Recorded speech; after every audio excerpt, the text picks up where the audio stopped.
தமிழக வெற்றி கழகத்தினுடைய தலைவர் யாருக்கு தெரியுமா நன்றி சொல்லணும்? அந்த நன்றியை என்றைக்குமே மறக்காமல் இருக்கணும்னா எடப்பாடியாருக்கு தான் சொல்லணும்.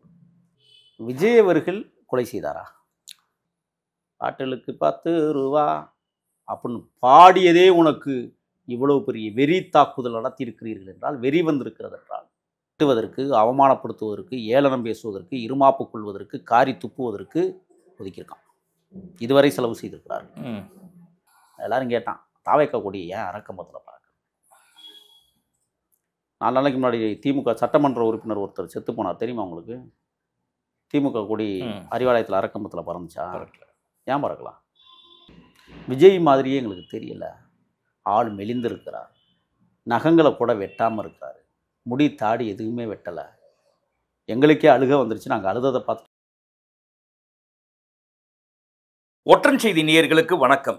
இன்றைய நம்ம அரங்கத்தின் சிறப்பு விருந்தினராக வந்திருப்பவர் தமிழ் தேசிய ஆதரவாளரான திரு முகில் அவர்கள். சார் வணக்கம். வணக்கம். எப்படி இருக்கீங்க சார்? நல்லா இல்லாத தேசத்தில் நான் நல்லா இருக்க முடியுமா? ஆமாம் சார், நீங்கள் பல பல பல விஷயங்களை பார்த்து வருந்தீங்க. அதனால தான் உங்ககிட்ட சில முக்கியமான கேள்விகளை வைக்கணும் அப்படின்ட்டு. விஜய் மீது இப்போது ஒரு அவப்பெயர் ஏற்பட்டுச்சு சார். அந்த கரூர் இன்சிடென்ட்டுக்கு அப்புறமா அங்கே ஒரு 41 பேர் உயிரிழப்புக்கு அப்புறமா அவர் மேலே வந்து ஒரு அவப்பெயர் ஏற்பட்டுதா பார்க்குறோம். ஒரு பக்கத்தில் பார்த்தீங்கன்னா அவர் மேலே சிம்பத்தியும் இருக்குது அப்படின்னாங்க. ஏன்னா அது வந்து திட்டமிட்ட ஒரு கொலையா அப்படின்ற மாதிரி ஒரு பரவலாக பேசப்படுது. ஓகேங்களா? இப்படிப்பட்ட ஒரு சூழலில் அங்கே போய் இவர் வந்து இறந்தவங்களை போய் பார்க்காம, அந்த குடும்பத்தினரை போய் பார்க்காம இங்கே சென்னைக்கு வர வச்சு அந்த குடும்பத்தினரை போய் சேர்க்குறாங்கன்ற போது அவருக்கு ஒரு பேட் இமேஜ் இப்போ கிரியேட் ஆகுது. அப்படிப்பட்டவரோட அஇஅதிமுக கூட்டணி வைத்தால் சரிப்படுமா? ஏதோ இந்த தேசத்தில் 200 ரூபாய் ஊப்பிக்கள் போல் நீங்கள் கேள்வி கேட்குறீங்கன்னு தான் எனக்கு தோணும். இல்லை சார், பொதுமக்கள் ஏன்னா சொல்லுங்கள் சார். விஜய் அவர்கள் கொலை செய்தாரா? அவர் மேலே கொலை குற்றமே நான் சொல்லலை சார். அப்புறம் அவர் அது ஏன் பயப்படுறாருன்னு போய் பார்த்துருக்கலாமே. அங்கே ஏன் அங்கேருந்து ஓடி வந்தார்? அடிப்படை புரிதல் ரொம்ப அவசியமானது. சொல்லுங்க சார். ஆளுங்கட்சியாக இருக்கிற திராவிட முன்னேற்ற கழகம் திருட்டு மாடல் ஆட்சியில் காவல்துறை விஜயை எந்த இடத்திலும் அனுமதிக்க மறுக்கிறார். சரி. திருமண மண்டபங்களில் காலையில் முன்பணம் கொடுத்துட்டு வந்தால் சாயங்காலம் அந்த மண்டபத்தினுடைய முதலாளியே பணத்தை திருப்பி ஒப்படைக்கிற சூழல் கரூரில் உருவாயிருக்கிறது. நீங்கள் வேணால் ஒரு மண்டபம் பிடிச்சி கொடுங்க கரூரில், நிச்சயமாக விசை போவார், மாற்றம் இல்லை. இதுவரை 6 முறை கடிதம் எழுதியிருக்கிறார்கள் காவல்துறைக்கு, அனுமதி மறுக்கப்பட்டிருக்கிறது. சரி, தடையை மீறி போகிறான், நிகழ்ச்சி நடத்துகிறோம், அசம்பாவிதம் நடந்தால் யார் பொறுப்பு? ஏற்கனவே உங்களிடம் அனுமதி கேட்டு நடத்திய கூட்டத்தில் 41 பேரை படுகொலை செய்திருக்கிறார். சிபிஐ விசாரணை அது வெளிச்சத்துக்கு கொண்டு வரும் என்று நான் நம்புகிறேன். சாதாரண விஷயம் இல்லை. உச்சநீதிமன்றத்தினுடைய தலைமை நீதியரசர்கள் 2 பேர் கண்காணித்துக் கொண்டிருக்கிறார்கள். இயற்கை மரணமா 41 பேரும்? Sub judice to the court. நம்ம அதை பற்றி நம்ம இயற்கையாக இல்லை நம்ம சொல்ல முடியாது. செயற்கை தானே. ஆனால் நம்ம சொல்ல முடியாதுன்னு இல்லை, செயற்கை தானே. அதுக்கு பேர் என்ன? நான் கேட்குறேன். நேற்றைய தினம் விபத்து எப்படியோ வச்சுக்கோங்க. விபத்துனாலும் அது வந்து தன்னியல்பாக நடந்ததா? அது ரிப்போர்ட் வரட்டும் சார், நம்ம அதை பேச வேண்டாம். அதை பற்றி நம்ம சொல்லக்கூடாது. வரும் பார்த்துருங்க. நான் சிபிஐக்கு வந்து கோரிக்கைகள் வைத்திருக்கிறேன். நீங்கள் தண்ணீர் பாட்டிலை சோதியுங்கள்.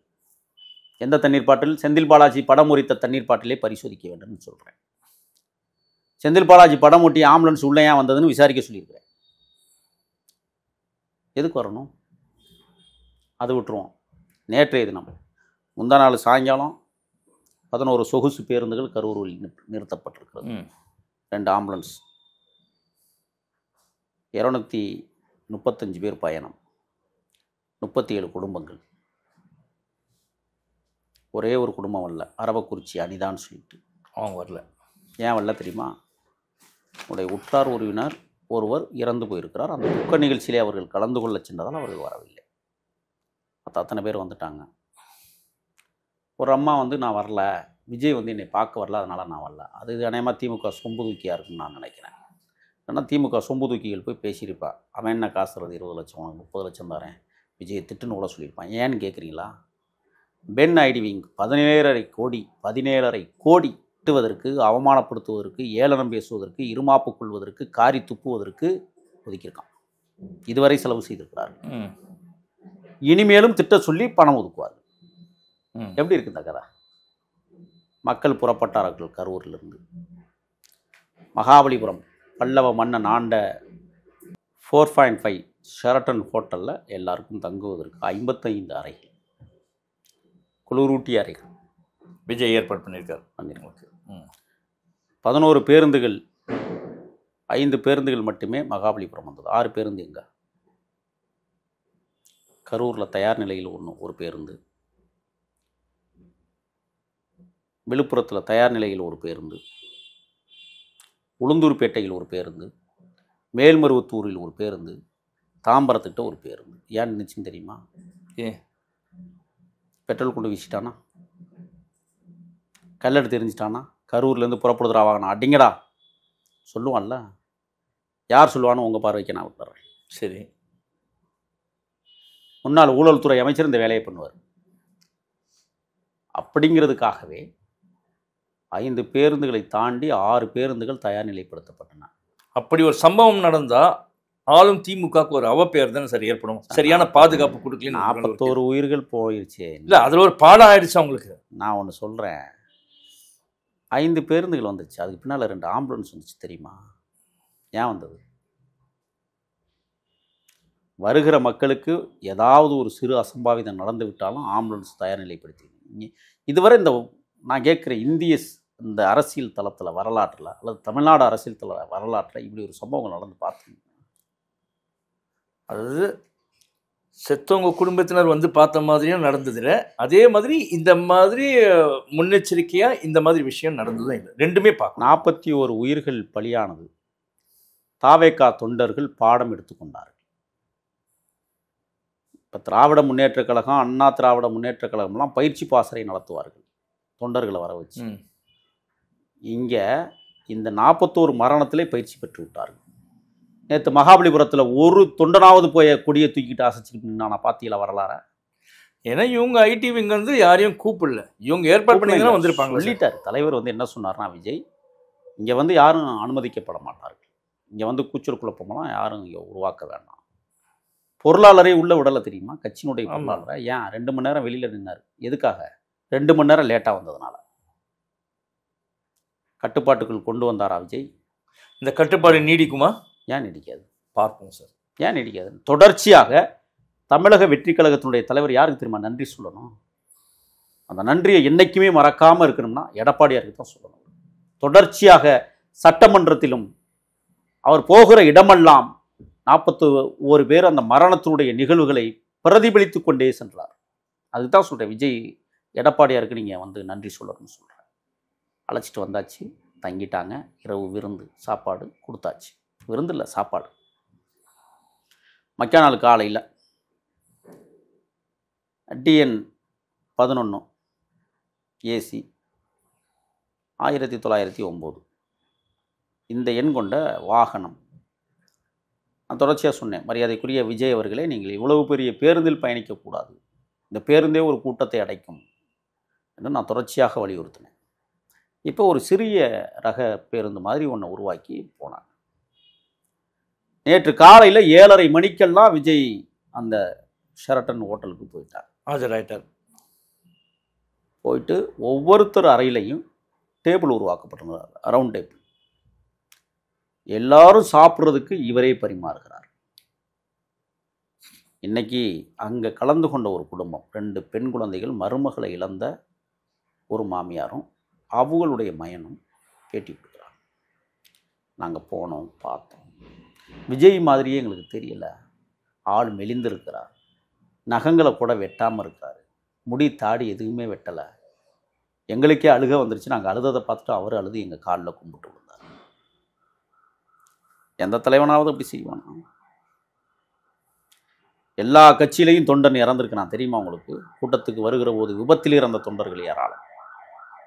அது திமுகவாக இருக்கட்டும், மறுமலர்ச்சி திமுகவாக இருக்கட்டும், அண்ணா திராவிட முன்னேற்ற கழகமாக இருக்கட்டும், எல்லா கூட்டங்களையும் தொண்டர்கள் விபத்தில் இறப்பது வாடிக்கையாக இருக்கிறது. எந்த தலைவனாவது அப்படி கொண்டாடிய வரலாறு உண்டா? சொல்லுங்க பார்ப்போம். இல்லை அதெல்லாம் வந்து 1-2 மரணங்களுக்கு இது அப்படி 41 பேர் அட் அ டைம் அப்படின்னும் போது இது ஒரு பெரிய துயர சம்பவம் அப்படின்னும் போது இவருக்கு வந்து அவப்பெயர் ஏற்படக்கூடாதுன்னு இப்படி செயல்பட வேண்டிய அவப்பெயர் எங்கங்க வந்துச்சு? யார் அவப்பெயர்? நீங்க தான் சொல்லிட்டு இருக்கீங்க அவப்பெயர். இல்லை சார், நீங்களே பார்க்கலாமே. கரூரை வந்து கிமு கிபிங்கிறது மாதிரி சார் திமுகவையும் திட்டினாங்க, இவங்களையும் திட்டினாங்க சார். திமுகவும் ஒரு புறம் திட்டினாங்க, யாரும் திட்டல. நீங்க ஒரு மடங்கு நான் தான் முதவே சொல்றேன். காப்பி காமுன்னு பிரிக்கலாம். கரூருக்கு முன்னால் கரூருக்கு பின்னால் தமிழக வெற்றி கழகம் சற்று உயர்ந்த நிலையில் உருவாகி இருக்கிறது. எழுதி வச்சுக்கோங்க. ஒன்று, எல்லாருக்கும் உட்கார்ந்து சாப்பாடு கொடுத்து அவரே பரிமாறுகிறார். உப்பு இருக்கான அவரே சோதனை பண்ணுகிறார். உங்களுக்கெல்லாம் உப்பு போதுமான்னு கேட்குறாரு. சாப்பிட்றாங்க. என்ன வேணும் உங்களுக்கு? புரட்சித் தலைவர் எம்ஜிஆர் தான் அப்படி கேட்டதாக எனக்கு நினைவு. ஏழைகளை பார்த்து கேட்பாரான், என்ன சாப்பிட்டீங்கன்னு கேட்பாரான். அவருக்கு ஈடு யாருமே வர முடியாது சார். இல்லை, நான் என்ன சொல்கிறேன்னா, அவர் புனித தலைவன், மாற்றம் இல்லை. ஆனால் அந்த தலைவனுடைய நிழலையாவது இவர் தொடுறாருல்ல, அதை பாராட்டலாம்ல. போதான் பார்த்துட்டு பாராட்டணும் சார். நீங்கள் ஒரு பானைக்கு ஒரு சோறு தான் பதம். அவங்களோட உட்கார்ந்து உணவு எடுத்துட்டு பேசிட்டு கரூர் மாவட்டத்தின் சார்பில் கொடுக்கப்பட்டிருக்கிற ஒரு விண்ணப்ப படிவம், அந்த விண்ணப்ப படிவத்தில் 33 கேள்விகள் இருப்பதாக செய்யும். அதில் பூர்த்தி பண்ணுறாங்க. உங்களுக்கு என்ன வேலை வேணும்? 5000 கொடுப்பது மாதம் தோறும் போதுமா? 20,000 டெபாசிட் பண்ணியிருக்கிறோம், என்ன பண்ண போகிறீங்க? வீடு உண்டா இல்லையா? கல்வி எத்தனை பேர் படிக்கிறாங்க? படித்து முடித்தவங்க எத்தனை பேர்? இப்படி அடுக்கடுக்கான கேள்விகளை பூர்த்தி பண்ணி கொண்டாந்து தலைவர் எல்லாத்தையும் உள்வாங்க. எல்லாத்தையுமே கேட்குறாரு. 2 குழந்தைகளையும் மனைவியும் இழந்த அந்த பையன்கிட்ட கேட்குறாரு, உங்களுக்கு என்ன வேலை வேணும்? எனக்கு எதுவுமே வேண்டாம். அவங்க எந்த கட்சியும் சாராதவங்க, அதான் முக்கியம்.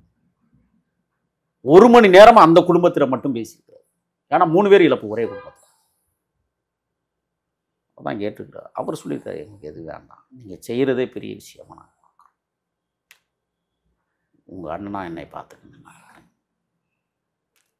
என்னால் என்ன செய்ய முடியும் என்பதை நீங்கள் பார்த்துட்டு உங்கள் வீட்டில் ஒருத்தனா நினைங்கன்னு சொல்கிறார். இது யாருக்கு புளியை கரைச்சிருக்கு தெரியுங்களா? திருட்டு மாடல் ஆட்சிக்கு புளியை கரைச்சிருக்கு. 1 மாதமாக வெளியிலே வரல. இல்லை, எவ்வளவு கழுவி ஊற்றுனீங்க, எவ்வளவு தூரம் இழிவாக பேசுனீங்க, எவ்வளவு தூரம் அவதூறாக பேசுனீங்க, எவ்வளவு தூரம் அசிங்கமாகவும் பேசுனீங்க. தலைவன் மீண்டெழுந்து வந்திருக்கிறார். 1 மாதமாக பேசாத ஒரு தலைவன் இன்னைக்கு மகாபலிபுரத்தில் பேசவே இல்லை. நான் பேசுகிறோம்ல, நம்ம பேசிகிட்டு இருக்கிறோம்ல. இப்போ பேசினாரா? அவர் சொன்னார், என் இல்லத்தில் விழுந்த துக்க நிகழ்விற்கு யாரும் வீடியோ எடுக்கக்கூடாது. அப்புறம் எப்படி ஃபோட்டோலாம் வந்துச்சு? அதான் இங்கே வேலை செய்கிற வேணாம் எடுத்து அனுப்பிச்சிருப்பாங்க. அவங்களே தான் எடுத்து அனுப்பிச்சிருப்பாங்க சார். சரி, போட்டோ சார் அவங்களோட ஃபோட்டோகிராஃபரே அலோவ் பண்ணல சார். அதை வேற ஒருத்தர் ரூட்டுன்னு அவரோட ஜெகதீஷ் இருக்கார்ல, அவரோட துணை பொருளாளர்னு ஒரு புதுசாக ஒரு போஸ்ட் வச்சிருக்காரு. அவர் தான் அவரோட சினிமா மேனேஜர். அவருடைய ரூட் கம்பெனி மூலமாக தான் நேற்று ஃபோட்டோ ஷூட்டே நடந்துச்சு சார். சரி, நடந்திருக்கு, வந்துருச்சு, வெளியிலேயே வந்துச்சு. இல்லை நான் என்ன கேட்குறேன்னா, ஏதாவது விளம்பரம் இருந்தா? மற்றவனா இருந்தால் 20 லட்சம் பணம் கொடுத்துக்கு எவ்வளோ விளம்பரம் பண்ணிருப்பான்? இந்த சமயத்தில் அடிபட்டுட்டார் சார். விளம்பரம் பண்ணி அவர் படல, அடி அவர் படல. திருப்பி நீங்க அடி வாங்கினார், கேவலப்பட்டார்லாம் பேசாதீங்க. நீங்க திமுக சொம்புதிக்கு நான் திமுகவே கிடையாது சார். திமுக என்னோட வீடியோ பார்த்தீங்கன்னு தெரியும். திமுக பற்றி இப்போ கூட நான் திட்டி தானே சார் பேசுறேன். இருங்க, நான் ஒரு செய்தி. இவ்வளவு பண்ணிட்டாரு. மதிய உணவு கொடுத்தாரு, இரவு உணவுக்கு மாலையிலே கொடுத்துட்டாங்க, சாப்பிட்டாங்க. அத்தனை பேரையும் பத்திரமாக வழி அனுப்புகிற வரை ஒவ்வொரு வண்டியிலையும் கேமரா வச்சிருக்காங்க. லைவ்ல இருந்தார். வீடு போய் சேருகிற வரை பத்திரமாக போய் சேருங்கள். கண்ணீர் விட்டு கதறி எழுத காட்சிகள் பதிவாயிருக்கு. இதெல்லாம் உண்மைன்னா பாராட்ட வேண்டிய விஷயம் இல்லை. நான் ஒன்று சொல்கிறேன், அது பாராட்ட வேண்டிய விஷயம். அப்படி அது ஒரு அக்கறையோட பார்த்துருக்காருன்னு சொல்லுவாங்க. இவ்வளவு தூரம் பணியாற்றிய ஒரு தலைவன், வீட்டுக்கு வந்தும் கண்காணித்து கொண்டிருக்கிற ஒரு தலைவன், எப்படியெல்லாம் போகிறாங்க அப்படின்னா, அம்மா சொன்னாங்களாம், ஒரு அம்மா முடியை வெட்டக்கூடாதா? 30 முடியல என்னாராம். நகம் கூட வெட்டக்கூடாதா? நினைப்பே இல்லைன்னு சொன்னாங்க. இந்த தன்மை எத்தனை பேருக்கு வந்திருக்குன்னு நீங்கள் நினைக்கிறீங்க? இல்லை சார், அது உண்மையிலே அவருக்கு ஒரு ஃபீல் இருந்திருக்கும். நான் அது வந்து இல்லைன்னே சொல்ல சார். நான் என்ன சொன்னேன், விஜய் வந்து யார் வேணாலும் ஆட்சிக்கு வரலாம், வரக்கூடாதுன்னு நான் சொல்ல சார். திமுக வந்து நான் அப்படியே 100% சூப்பராக செய்கிறாங்கன்னு நான் சொல்ல, அவங்களோட குறைகளே தான் நான் பேசியிருக்கேன் நான். ஓகேங்களா? அதனால் நான் என்ன சொன்னேன், இவர் ஒரு தலைவராக வர்றாரு, ஒரு ஆல்டர்னேட்டாக வர்றாருன்னா ரைட், அதுக்கான ஒரு மோல்டை ஒழுங்கா உருவாக்குனாரா அப்படின்னும் போது இவரோட எண்ணங்கள் இருந்தாலும் அந்த எண்ணங்களை வழி நடத்துவதற்கு சரியான ஆட்கள் அவரோட இல்லையா சார்? அந்த சரியான ஆட்கள் இருந்தாருன்னா இந்த ஒரு துயர சம்பவம் நடந்திருக்காதே சார். ஏன் அங்கேயே அவரோட இழப்பாயிடுச்சு சார்? இல்லை நீங்கள் ஒன்று தெரிஞ்சுக்கோங்க, திருடன் அவ்வளோ சீக்கிரம் திருத்திட முடியாது, சரிங்களா? அந்த சம்பவம் நடைபெற்றதுக்கான காரணம் யார் அப்படிங்கிறத சிபிஐ பார்த்துக்கிட்டு இருக்காங்க, கண்காணிச்சிக்கிட்டு இருக்காங்க. விரைவில் அது வெளிச்சத்துக்கு வரும்னு நம்ம முதவே பேசிட்டோம். குற்றவாளி யார் என்பது உங்களுக்கும் தெரியும், எனக்கும் தெரியும். பேச மறுக்கிறோம், நான் மறுக்க மாட்டேன். ஊழல் துறை அமைச்சர் தான் இதுக்கு முக்கிய காரணம், முன்னாள் ஊழல் துறை அமைச்சர், சரிங்களா? இன்னொன்று செய்தி சொல்கிறேன், இவ்வளவு பெரிய துயரச் சம்பவம் நடந்திருக்குல்ல, பொருளாதாரத்தில் நலிவடைந்த விடுதலை சிறுத்தைகள் கட்சியினுடைய தலைவர் எழுச்சி தமிழர் அண்ணன் திருமாவே 50,000 கொண்டே தலா எல்லார்கிட்டும் கொடுத்துருக்காரு, தெரியுமில்ல உங்களுக்கு? அகில இந்திய காங்கிரஸ் கட்சியின் சார்பில் 2,80,000 ரூபாய் எல்லா குடும்பத்துக்கும், அரசு சார்பில் 10 லட்சம் கொடுத்துருக்காரு. திமுக எத்தனை லட்சம் கொடுத்துச்சு? ஒன்றும் கொடுத்த மாதிரி எந்த தகவலும் வரல சார். ஏன் அங்கே அறிவாலயத்தில் காசு இல்லையா? இறந்ததுன்னு திமுக ஆட்கள் இல்லையே, அவங்கள பொறுத்த வரைக்கும் அந்த விஜயோட கட்சி ஆட்கள் தானே சார். தாவே பேட்டி கொடுத்துருக்கிற நபர் நான் எந்த கட்சியையும் சாராதவர்னு பேட்டி கொடுத்துருக்கிறார்,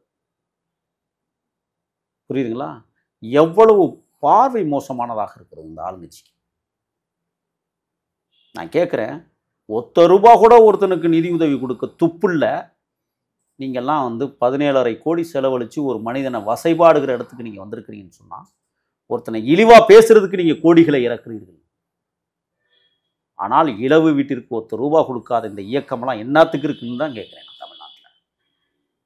யோசிச்சு பாருங்க, நீங்கள் ஏன் கொடுக்கல? கசானா காலியாக இருக்கா? அடித்த கொள்ளையில் இருந்த பணமெல்லாம் தேர்தலுக்காக கொண்டே பதுக்கிட்டீங்களா? ஆமாம், தேவையில்லையா சார்? 2026 தேர்தலில் இல்லை, தேர்தலுக்காக பதுக்கிட்டீங்களா? கண்ணகிபுரம் கார்த்தியாவுக்கு 25 லட்சம் கொடுப்பீங்க, வேர்வை வியர்த்து ஓடி ஆடி பயிற்சி முறையில் செஞ்சு கடினப்பட்டு புறந்தள்ளப்பட்ட ஒரு சமூகத்திலிருந்து பிறந்த என் மகள் கார்த்திகா எவ்வளவு உழைப்பு கொடுத்துருப்பா, எவ்வளவு சிரமம் இருக்கும். அவளுக்கு 25 லட்சம். மூளைக்கு மட்டுமே வேலையை செய்கிற ஆதிக்கவாதிகள் நிறைந்த ஒரு விளையாட்டு செஸ்ஸு. அதில் ஜெயிச்சவனுக்கு ₹1 கோடி கொடுத்தீங்களாதீங்க. வியர்வையே சிந்தாத விளையாட்டு அது, உடல் உழைப்பே இல்லாத விளையாட்டு. ஆனால் கபடிங்கிறது மூளைக்கும் வேலை, உடலுக்கும் வேலை. அப்படிப்பட்ட ஒரு சிறிய குழந்தை 25 லட்சத்தை கொடுத்து நீங்க அவமானப்படுத்தி இருக்கிறீர்கள்னு குற்றச்சாட்டு வைக்கிறேன். இது ஏற்றுக்கக்கூடிய ஒரு விஷயம் சார். நீங்க சொல்ற குற்றச்சாட்டு கண்டிப்பாக ஏற்றுக்கொள்ள வேண்டிய. அப்போ இந்த அரசு சமூக நீதி அரசு அப்படித்தானே? இல்லை, நான் அது சமூக நீதியை பற்றி சொல்ல, நான் சொன்னது விஜய் மேட்டர் வரைக்கும் தான் நான் பேசுறேன். ஏன் நான் இதை கொண்டாந்து இழுத்தேன்னப்ப, ஏன் இதை பேசுறேன்னு சொன்னா, இவர்கள் பார்வையிலேயே பிழை இருப்பதாக நான் குற்றச்சாட்டு. பல பிழைகள் இருக்கு சார் திமுக ஆட்சியில். நான் பெர்ஃபெக்ட்லாம் சொல்ல முடியாது, பல பிழைகள் இருக்கு. அந்த ரோடு மேட்ரு ஒன்று போதும் சார். 10 மணிக்கு மேலே நீங்கள் சாராய கடை திறந்து வச்சிருக்கான்றீங்களே, இதெல்லாமே போதும். இவங்க என்ன சொன்னாங்க இதுக்கு முன்னால் பார்த்தீங்கன்னா நான் திமுக நான் சொம்பு தூக்குறேன் அதெல்லாம் கிடையாது சார், உண்மையாக தான் சொல்கிறேன். அஇஅதிமுக ஆட்சி அப்போ அவங்க எதிர்கட்சியாக இருக்கும்போது இவங்க என்ன சொன்னாங்க, இருக்கிற டாஸ்மாக்லாம் மூடுறாங்க, எக்ஸ்ட்ரா கடைங்களை தான் ஓப்பன் பண்ணாங்க இவங்க. அதனால் திமுக ஆட்சி ஒரு மட்டமான ஆட்சி தான் நடத்துனாங்கன்றது நான் சொல்லுவேன். அதில் மாற்று கருத்தே கிடையாது. நான் விஜயை பற்றி பேசும்போது நான் அதை குறிப்பிட்டு சொன்னேன். இல்லை, அதுதான் ஒரு தலைவன் உருவாகுகிறான் என்றால் அவனை தட்டி கொடுப்பதை வழக்கமாக வைக்கணும். அதைத்தான் எடப்பாடியார் செய்கிறார். வாழ்த்துக்கிறார். வாங்க, இந்த தேசத்தினுடைய பிரச்சனைகளை பற்றி அலசி ஆராய்ந்து பேசுங்கள், இந்த மக்களுடைய வாழ்வியலை பற்றி பேசுங்கள். பாட்டலுக்கு 10 ரூபா அப்படின்னு பாடியதே உனக்கு இவ்வளவு பெரிய வெறி தாக்குதல் நடத்தியிருக்கிறீர்கள் என்றால், வெறி வந்திருக்கிறது என்றால், நான் உள்ள நுழைய விரும்பக்கூடாதுன்னு நினைக்கிறேன். திருப்பியும் பாட்டில் எப்படி வந்துச்சுன்னு கேள்வி கேட்பேன். அதுக்குள்ள அந்த பாட்டிலுக்குள்ளே தண்ணி இருந்துச்சா வேற எதுவும் இருந்துச்சான்னு கேட்பேன். சிபிஐக்கு நான் உதாரணத்தை எடுத்து காட்டுறேன்.